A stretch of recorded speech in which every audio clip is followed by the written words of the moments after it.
就惊这个防疫有漏沟，指挥中心唔敢大意，昨来宣布要来扩大体检，民众只要符合3个条件，其中一个就会当到病院去做体检。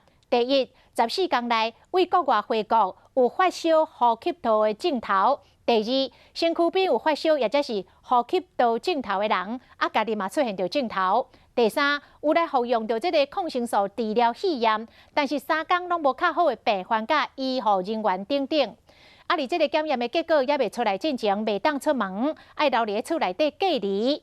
病院嘛来提升着戒备，针对看诊的民众监督把关，一点仔拢唔敢放松。病院门口民众全部拢爱排队，一个量体温才会当入来。疫情指挥中心昨日宣布扩大体检。只要民众3条件之一，就会当到病院体检。第一是14天内有国外旅游史，或者是曾经有接触来自国外的人，本身有发烧或者是呼吸道症状。第二是周边有发烧或者呼吸道症状的人，家己嘛出现症状。第三，有用抗生素治疗肺炎，但是3天拢无好的病患，或者是有肺炎的医护人员等等，拢爱到病院采检。有没有呼吸道症状？我有感冒，几月几号？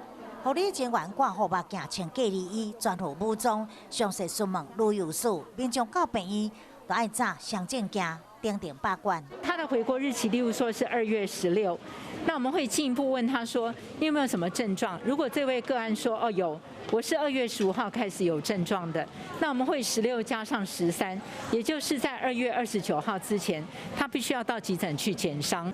只要有旅游史，而且身体无爽快，医护人员就会马上把民众带到急诊做体检。流感需要做检测以外，那如果流感检测是阴性的话，我们当然就会考虑要增加做这个新冠的一个检验。